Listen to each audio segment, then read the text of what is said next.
Take a trip back to the tumultuous 1970s, a decade where American automotive speed and style collided head-on with seismic shifts in laws and the economy.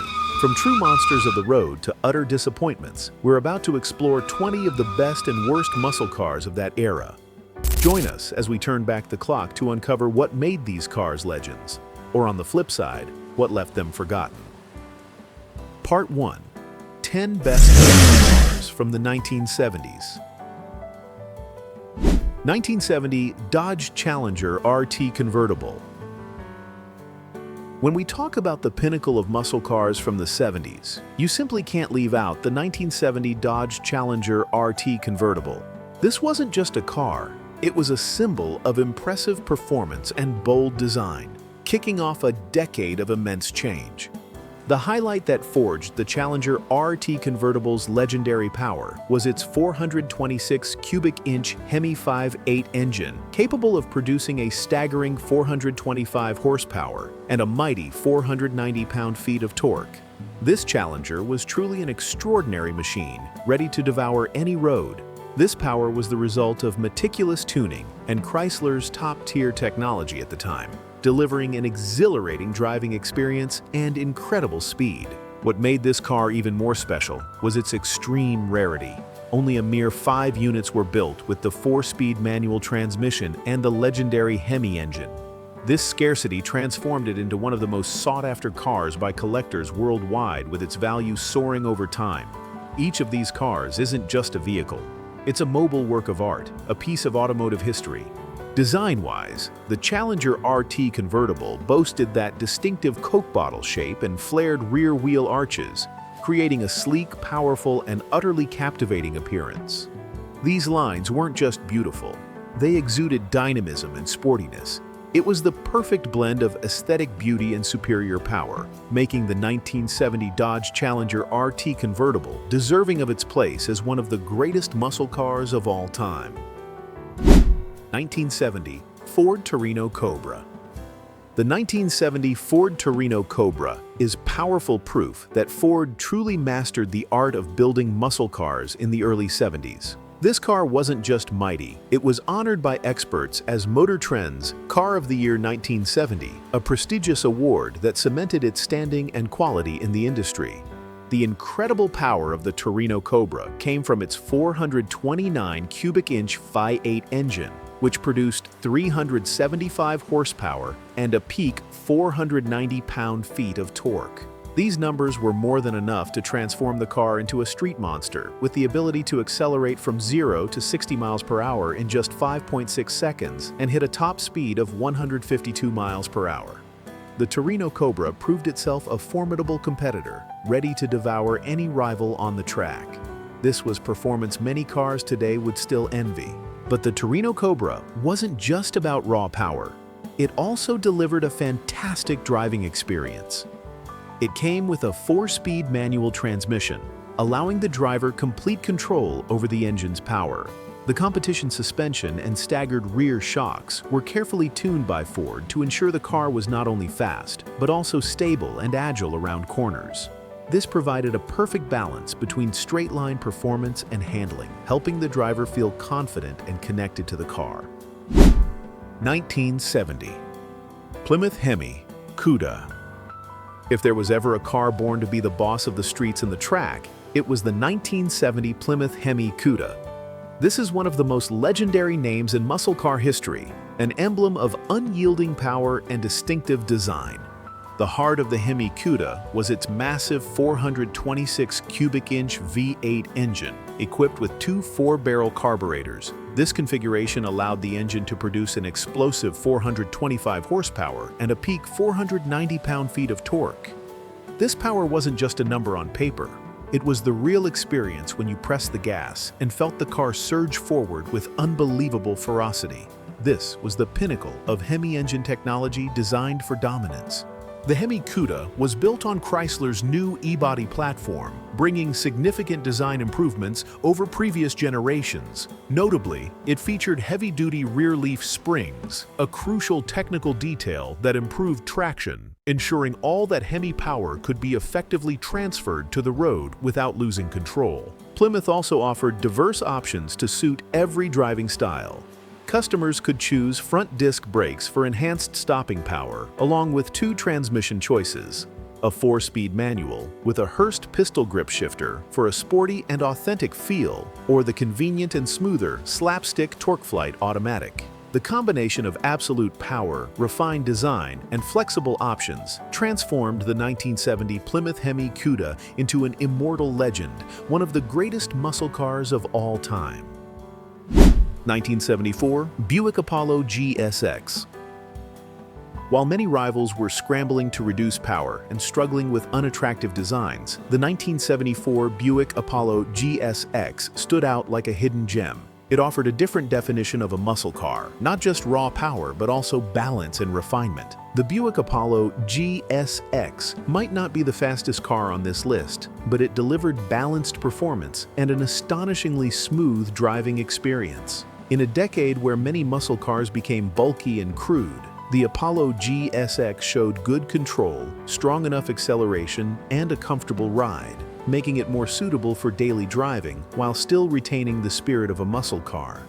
Buick was very clever to focus on a classic, confident look rather than ostentation. The car boasted clean and timeless lines, unaffected by the outdated design trends of the 70s. This allowed the Apollo GSX to retain its beauty and appeal even decades later, exuding a luxurious and composed demeanor, completely unlike other aggressive muscle cars. One notable detail is that 1974 was also the last year the Apollo was offered in a 2-door version. This adds a touch of nostalgia and historical value for fans and collectors, making the 1974 Apollo GSX a special moment in the history of this car line. 1971 Plymouth Roadrunner 440+6. After the challenges of the late 60s, the 1971 Plymouth Roadrunner 440+6 returned with a fresh look and impressive power, reasserting its position in the muscle car world. This was a car that had been completely redesigned, bringing a modern and distinctive style. The body was more rounded with wider rear track and a shorter wheelbase, creating a modern and clean appearance. These design lines were not only aesthetic but also improved aerodynamics, creating a dynamic and powerful image. The 1971 Roadrunner successfully blended classic beauty with contemporary innovation. The car also came with many unique and appealing features. Customers could choose power sunroofs, body-colored bumpers, and remote adjustable racing mirrors. But the most unique and striking feature was the air grabber hood scoop with its fierce shark decal. When activated, the scoop would open, revealing shark teeth, not only boosting airflow to the engine, but also creating an incredibly cool and playful visual effect. In terms of power, the Roadrunner 440+6 didn't disappoint fans. Its 440 cubic inch V8 engine with 3 2-barrel carburetors produced 385 horsepower and a peak 490 pound-feet of torque. This number ensured the car had enough power to compete head-on on the streets and track, delivering an exhilarating driving experience and impressive speed. 1970 Ford Mustang Boss 429. If you were looking for a muscle car born to race, the 1970 Ford Mustang Boss 429 was the answer. This wasn't just any ordinary Mustang. It was a machine specially developed for NASCAR racing with a single purpose: victory. The heart of the Boss 429 was its colossal 429 cubic inch V8 engine. Although its nominal power was officially rated at 375 horsepower and 450 pound-feet of torque, in reality, this engine could reach nearly 500 horsepower with tuning. This was one of the most powerful engines Ford ever produced for production cars, designed to meet NASCAR's homologation rules, which required manufacturers to produce a certain number of street cars with similar engines to qualify for the race series. And here's what makes the Boss 429 extremely rare. To meet NASCAR regulations, Ford had to produce at least 500 street versions. They exceeded this number, creating 859 units in 1969 and 499 in 1970, making it one of the rarest and most sought-after Mustangs in history. Each Boss 429 isn't just a car, it's a piece of racing history, an invaluable asset for any collector. 1971 AMC Hornet 360. In the competitive world of muscle cars, the 1971 AMC Hornet 360 is often considered an underappreciated gem. Although AMC wasn't a giant like Ford or Chevy, they created an incredible machine, proving that size isn't everything when it comes to performance. The Hornet 360 was built on the regular Hornet economy car, but AMC didn't hesitate to upgrade it to a new level. It was equipped with better suspension and sharper steering, transforming a humble family car into a machine with agile handling and quick responses, delivering an enjoyable and controlled driving experience. The heart of the Hornet 360 was its 360 V8 engine, producing 285 horsepower and a peak 390 pound-feet of torque. This power was quite impressive for a lightweight car like the Hornet. The combination of a powerful engine and lightweight created an excellent power-to-weight ratio, allowing the car to accelerate quickly and maneuver nimbly on the streets, surprising many rivals. The unfortunate truth is that despite being powerful and agile, the Hornet 360 is extremely rare and hard to find. Fewer than 800 Hornet 360s were sold in 1971. This scarcity makes it one of the most unique and sought-after muscle cars by truly knowledgeable collectors. 1971 Pontiac Firebird Trans Am 455. In a rapidly changing muscle car market, the 1971 Pontiac Firebird Trans Am 455 held its ground as one of the best cars, a symbol of resilience and power. While it was virtually identical to the 1970 model in design, what lay beneath the hood was truly worth talking about. The biggest highlight of the 1971 Trans Am was the introduction of the powerful 455 V8 engine. Although nominally rated at 335 horsepower, in reality, this engine's actual power could reach nearly 400 horsepower. This was huge news for the Firebird Trans Am line, bringing incredible power at a time when emission regulations were beginning to choke engine output from many other automakers. The 455 V8 engine ensured that the Trans Am retained the soul of a true muscle car, unaffected by the era's challenges. Notably, this was also the last year buyers could get such a high-output engine in the Firebird Trans Am line. This made the 1971 model a special and sought-after version, marking a significant milestone in the history of this car. Design-wise, the 1971 Trans Am retained its aggressive and sporty appearance with its characteristic rear spoiler, eye-catching graphic decals and hood scoop. The combination of hidden power and impressive looks helped the 1971 Pontiac Firebird Trans Am 455 become one of the most beloved muscle cars. 1971 Oldsmobile 442. Unlike other flashy and aggressive muscle cars, the 1971 Oldsmobile 442 stood out with the nickname Gentleman's Muscle Car. The Olds 442 wasn't merely a speed machine. It was a perfect blend of excellent performance and luxurious appearance, offering its own definition of what a muscle car could be. The heart of the Oldsmobile. 442 was its 455 cubic inch rocket V8 engine, capable of producing 370 horsepower and a peak 500 pound-feet of torque. This car possessed impressive power, ready to show its capabilities on the streets. Although its nominal power might have been lower than some rivals on paper, thanks to Oldsmobile's clever engineering and smart tuning, the 442 was still fast and powerful enough to attract muscle car enthusiasts, delivering an exciting driving experience. Regrettably, the Oldsmobile 442 was often overlooked compared to big names like the Chevelle and GTO. Many failed to recognize the true value and sophistication this car offered. However, it truly was a gem of the decade, a car that deserves to be recognized and celebrated. 1974 Pontiac Firebird Trans Am SD-455.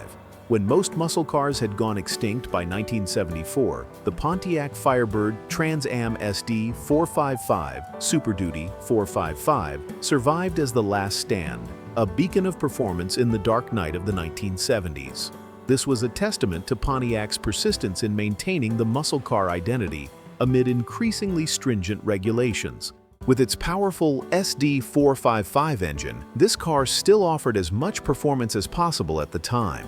Although its officially stated power was 290 horsepower, in reality, this figure was underrated due to new regulations and measurement methods. Its actual power far exceeded the numbers on paper, delivering astonishing acceleration.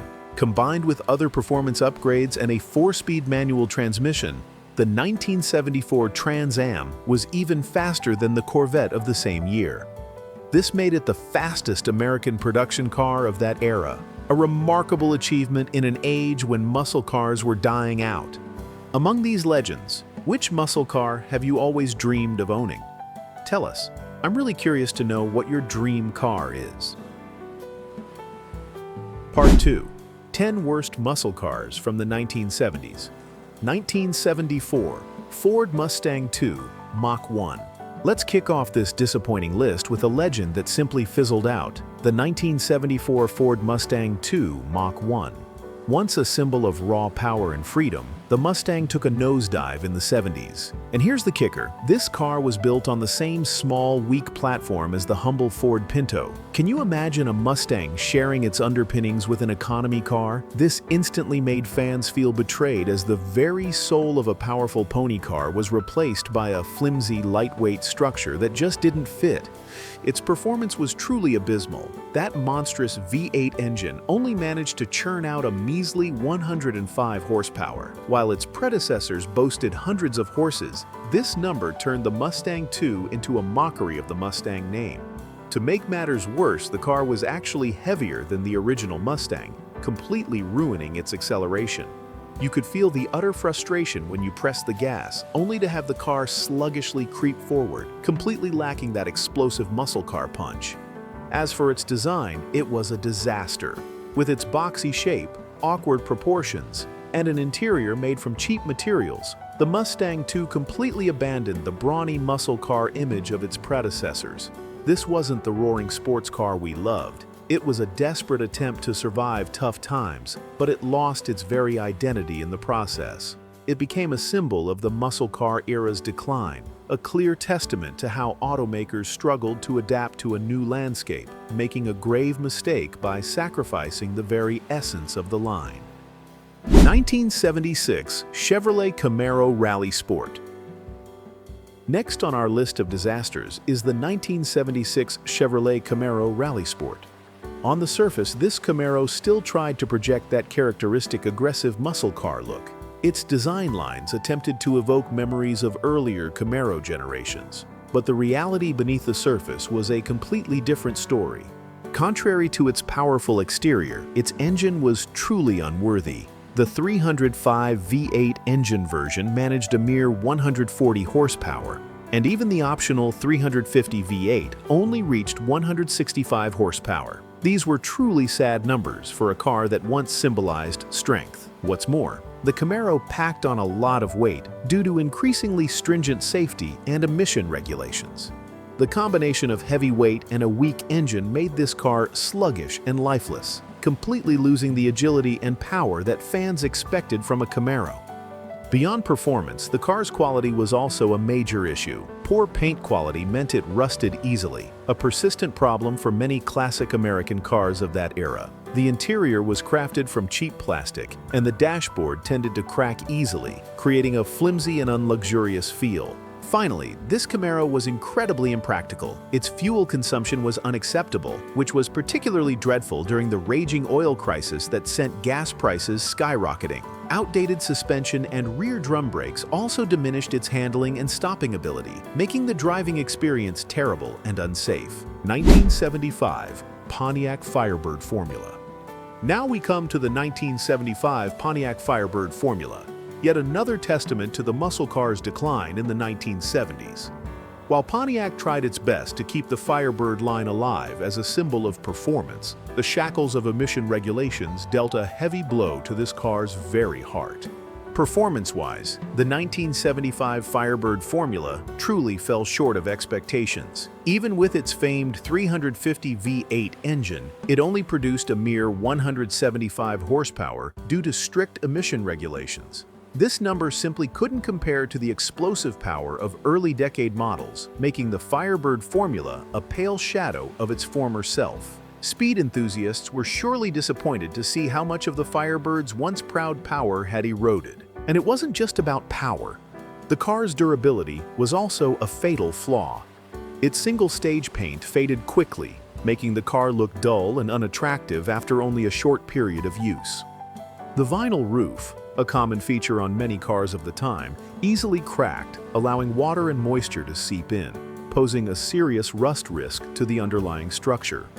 Inside, the interior wasn't much better. Cheap plastic parts and non-durable materials created a less luxurious and quickly deteriorating cabin.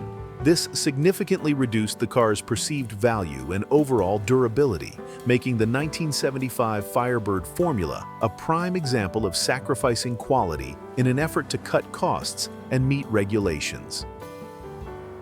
1974 AMC Javelin AMX. The 1974 AMC Javelin AMX is a sad tale of a car with potential utterly buried by serious problems. AMC, American Motors Corporation, always strived to create distinctive cars, but with the 1974 Javelin AMX, they hit a true disaster. One of the most prominent and worst problems with this car was its rust catastrophe. The Javelin AMX's design was incredibly effective at trapping moisture, causing rust to spread quickly and uncontrollably. This was a nightmare for any owner, especially since the car had a unibody frame integral structure, making repairs incredibly difficult and costly. Once rust started, it would eat away at the car's structure from within, rapidly diminishing its safety and value. Engine-wise, the 1974 Javelin AMX also disappointed. Even the largest engine, the 401 V8, only managed 255 horsepower net. This was a significant drop from what one expected from a muscle car, especially when compared to the more powerful models of the previous decade. Even worse, the basic 232 inline-six engine only had a paltry 100 horsepower, making the car sluggish and lifeless. The driving experience of the Javelin AMX wasn't good either. The shift command automatic transmission wasn't smooth, causing uncomfortable jolts during gear changes. The steering lacked precision, making the car difficult to control and failing to provide a connected feel to the road. Overall car quality was unstable, with many issues arising after some use, making it a rather unappealing choice in the declining muscle car market. 1973 Chevrolet Chevelle SS-454. With a name like SS-454, one expected an explosive machine. But the 1973 Chevrolet Chevelle SS-454 tells a sad story of performance decline. The year 1973 was full of challenges, and the Chevelle SS-454 couldn't escape the common fate. The biggest problems for this car lay in its engine and fuel. That colossal 454 cubic inch engine, once a symbol of brute force, was prone to overheating and oil leaks. These were serious technical issues, requiring constant maintenance and a real headache for owners. What's more, its power dropped significantly to only 245 horsepower net due to new emission regulations and the shift in power measurement from gross HP to net HP. This number was a huge disappointment for those who loved the pure power of muscle cars. Not only was it weak, but the car was also notoriously thirsty, which was absolutely terrible given the 1973 to 1974 oil crisis that quadrupled gas prices overnight. Like many other classic cars of this period, the Chevelle SS-454's body was prone to rust. Finding original or reproduction trim parts became difficult, making restoring and maintaining this car a huge challenge in terms of time and cost. Another controversial element was the new colonnade design. This new body style, especially the wide B-pillars and extended roof, was deemed less attractive by many enthusiasts than previous models. It stripped away the sleek and dynamic look of the Chevelle SS, replacing it with a heavier, less sporty style. 1978 Ford Thunderbird. When we talk about the disappointing cars of the 1970s, you simply can't overlook the 1978 Ford Thunderbird. Once an icon of personal luxury, the Thunderbird by the late 70s had become a bulky, inefficient vehicle riddled with problems. One of the most serious technical issues with the 1978 Thunderbird was its malfunctioning variable Venturi carburetor. This system was notorious for issues, constantly needing adjustments, and very prone to stalling. Imagine you're driving and the car suddenly dies in the middle of the road. An incredibly annoying and dangerous experience. This instability significantly reduced reliability and driver satisfaction. In terms of performance and suspension, this car wasn't any better. Engine knocking was common under heavy loads, indicating poor engine optimization. Suspension components like upper control arm bushings and ball joints wore out easily, directly affecting the car's handling and stability, making driving this Thunderbird unsafe and uncomfortable. Particularly serious in the context of the energy crisis, the 1978 Thunderbird had very poor fuel economy, getting only about 12 miles per gallon. With soaring gas prices, filling up its 20-gallon tank became incredibly expensive, pushing consumers towards more fuel-efficient imported cars. Additionally, the car lacked modern safety features like airbags and ABS, which might have been acceptable at the time, but made it significantly less safe compared to today's standards. 1974 Plymouth Duster 360. The 1974 Plymouth Duster 360 is another case of disappointment where power didn't come with innovation. Although marketed as a high-performance car with a compact design, the Duster 360 simply couldn't meet fan expectations in a turbulent decade. Performance-wise, even with its 360 V8 engine, it only produced a paltry 245 horsepower. This number was a direct result of new emission regulations that forced manufacturers to reduce power to comply with the law. This was a heavy blow to buyers seeking pure muscle car power. Compared to its predecessors of the same name, the Duster 360 was just a faint shadow. Particularly terrible in this historical context, the Duster 360 was a notorious gas guzzler. This was completely unsuited for the time when gas prices skyrocketed after the 1973 oil crisis. Consumers shifted towards more fuel-efficient models, making the Duster 360 an uneconomical and unattractive option in the market. 1973 Pontiac GTO. For many, the 1973 Pontiac GTO was an abomination. The GTO was once considered the origin of muscle cars, a legend that shaped an entire segment.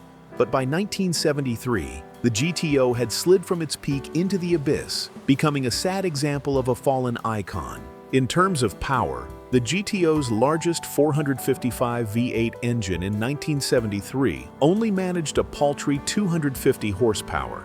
This was an astonishing drop compared to the power the GTO once boasted in the early and late 60s. This power reduction was a direct consequence of stringent emission regulations and the transition to SAE net HP power measurement. For speed enthusiasts, this meant the GTO had lost its soul. However, what drew the heaviest criticism for the 1973 GTO was its controversial colonnade design. The new styling with round headlights hidden behind the grille, a rather awkward split grille and a sloping rear was considered terrible. Many fans called it an abomination when compared to previous GTO generations with their muscular, powerful, and alluring lines. This design completely shattered the GTO's iconic image, transforming it into a bulky, unbalanced car lacking refinement. 1975 Plymouth Roadrunner. From a symbol of speed and simplicity, the 1975 Plymouth Roadrunner completely lost its aggressive look and personality.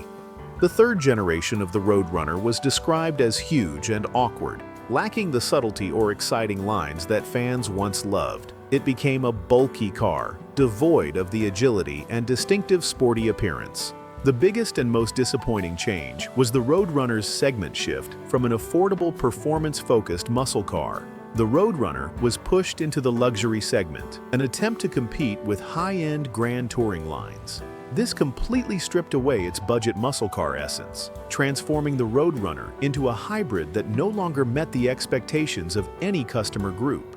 The engine was also a weak point. Even the best engine offered was only a 400 V8 with 235 horsepower. This number was completely unworthy of the Roadrunner's legacy, a name once synonymous with powerful Hemi and 446-pack engines. The combination of bland styling, a lack of power in its design, and weak performance made the 1975 Plymouth Roadrunner one of the most disappointing cars in muscle car history. 1978 Dodge Challenger Mitsubishi Galant Lambda. And finally on our list of the worst cars, a mistake Dodge probably wishes it could forget: the 1978 Dodge Challenger. This was not the Challenger we knew and loved. Instead, Dodge made a shameful decision to resurrect the Challenger name by slapping it onto an existing Japanese car, the Mitsubishi Galant Lambda Coupe. You heard that right, a legendary American muscle car bearing the name of a Japanese subcompact. The car looked terrible, completely lacking any characteristics reminiscent of the original Challenger's powerful and bold appearance. It was an odd and disrespectful pairing for the legacy of one of the greatest muscle cars. The problem worsened when it came to the engine. This imitation Challenger only offered a 1.6-liter i4 engine with a paltry 77 horsepower or a 2.6-liter i4 with 105 horsepower. For a car named Challenger, these numbers were nothing short of a joke. They could not deliver any sense of speed or power that fans expected from a muscle car. Surprisingly, this embarrassing endeavor lasted 6 years on the market before being canceled. This was a blemish in Dodge's history, a testament to how desperation could lead to such mistaken decisions in the difficult 1970s. Do you agree with this list of disappointing muscle cars? Share your thoughts in the comments below. I'm eager to hear what you think. Thank you for joining us on this high-octane journey down memory lane. If you enjoyed this trip back in time, don't forget to hit that like button, subscribe to the channel so you won't miss other exciting videos, and share this video with your friends who also love classic cars. We'll see you in the next video.